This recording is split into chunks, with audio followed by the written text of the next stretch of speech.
Welcome back to Comics English, where we improve our English through meaningful and inspiring stories.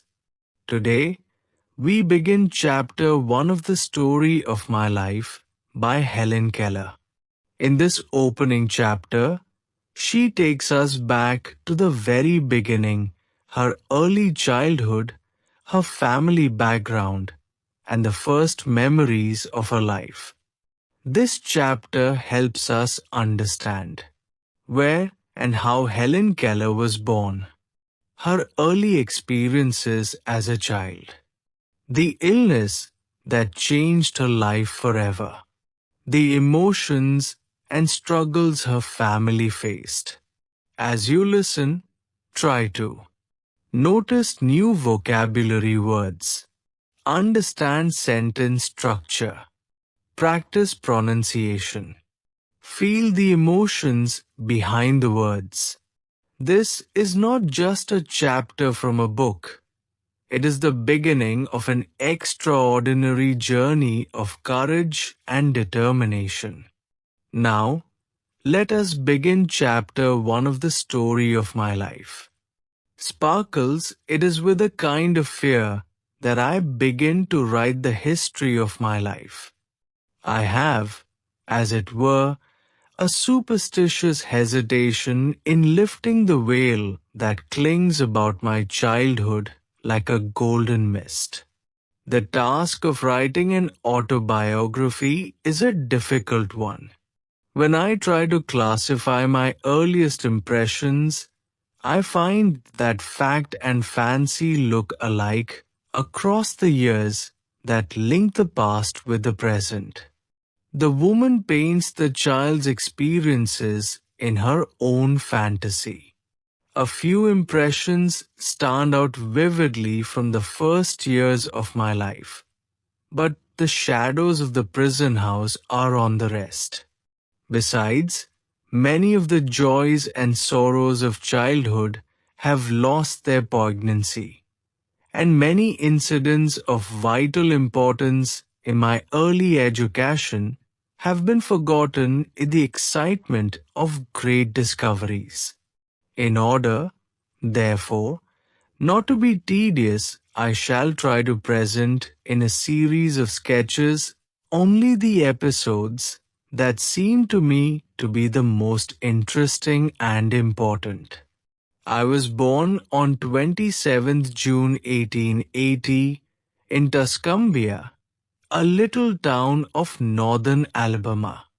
The family on my father's side is descended from Caspar Keller, a native of Switzerland who settled in Maryland. One of my Swiss ancestors was the first teacher of the deaf in Zurich and wrote a book on the subject of their education. Rather a singular coincidence, though it is true that there is no king who has not had a slave among his ancestors, and no slave who has not had a king among his. My grandfather, Caspar Keller's son, entered large tracts of land in Alabama and finally settled there. I have been told that once a year he went from Tuscumbia to Philadelphia on horseback to purchase supplies for the plantation, and my aunt has in her possession many of the letters to his family which give charming and vivid accounts of these trips. My grandmother Keller was a daughter of one of Lafayette's aides, Alexander Morey, and granddaughter of Alexander Spotswood, an early colonial governor of Virginia.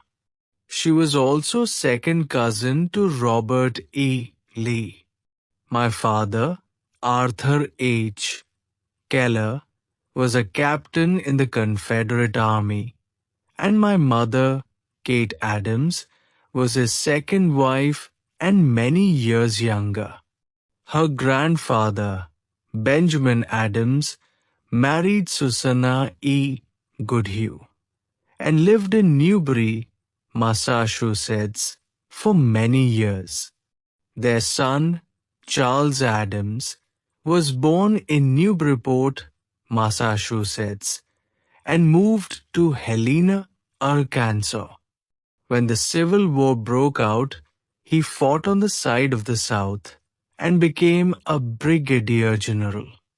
He married Lucy Helen Everett, who belonged to the same family of Everetts as Edward Everett and Dr. Edward Everett Hale. After the war was over, the family moved to Memphis, Tennessee. I lived, up to the time of the illness that deprived me of my sight and hearing, in a tiny house consisting of a large square room and a small one in which the servants slept. It is a custom in the South to build a small house near the homestead as an annex to be used on occasion. Such a house my father built after the Civil War, and when he married my mother, they went to live in it. It was completely covered with vines, climbing roses, and honeysuckles. From the garden, it looked like an arbor. The little porch was hidden from view by a screen of yellow roses and southern smilax. It was the favorite haunt of hummingbirds and bees. The Keller homestead, where the family lived, was a few steps from our little rose bower. It was called Ivy Green because the house and the surrounding trees and fences were covered with beautiful English ivy. Its old-fashioned garden was the paradise of my childhood. Even in the days before my teacher came, I used to feel along the square stiff boxwood hedges, and, guided by the sense of smell, would find the first violets and lilies.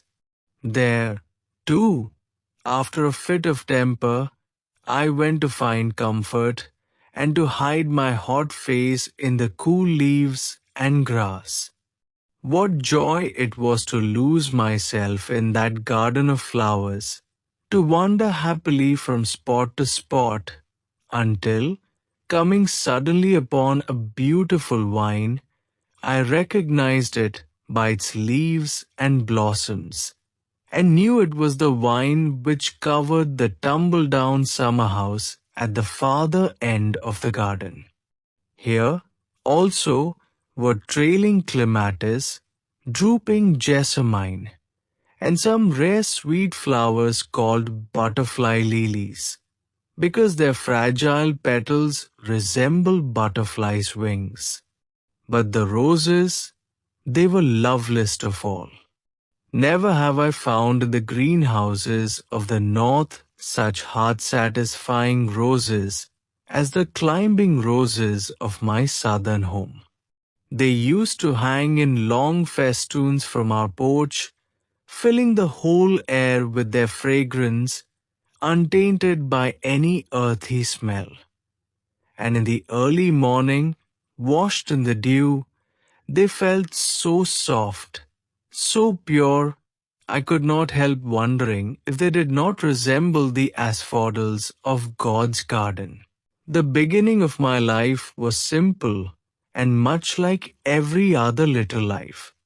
I came, I saw, I conquered, as the first baby in the family always does. There was the usual amount of discussion as to a name for me. The first baby in the family was not to be lightly named. Everyone was emphatic about that. My father suggested the name of Mildred Campbell, an ancestor whom he highly esteemed, and he declined to take any further part in the discussion. My mother solved the problem by giving it as her wish that I should be called after her mother, whose maiden name was Helen Everett. But in the excitement of carrying me to church, my father lost the name on the way very naturally, since it was one in which he had declined to have a part. When the minister asked him for it, he just remembered that it had been decided to call me after my grandmother, and he gave her name as Helen Adams. I am told that while I was still in long dresses, I showed many signs of an eager, self-asserting disposition. Everything that I saw other people do I insisted upon imitating. At 6 months I could pipe out "How dear," and one day I attracted everyone's attention by saying tea, tea, tea quite plainly. Even after my illness, I remembered one of the words I had learned in these early months. It was the word water, and I continued to make some sound for that word after all other speech was lost.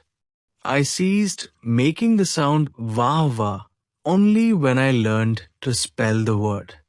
They tell me I walked the day I was a year old.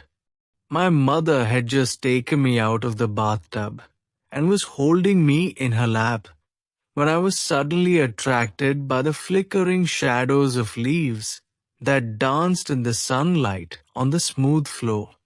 I slipped from my mother's lap and almost ran toward them. The impulse gone, I fell down and cried for her to take me up in her arms. These happy days did not last long. One brief spring, musical with the song of robin and mockingbird, one summer rich in fruit and roses, one autumn of gold and crimson sped by and left their gifts at the feet of an eager, delighted child. Then, in the dreary month of February, came the illness which closed my eyes and ears and plunged me into the unconsciousness of a newborn baby. They called it acute congestion of the stomach and brain.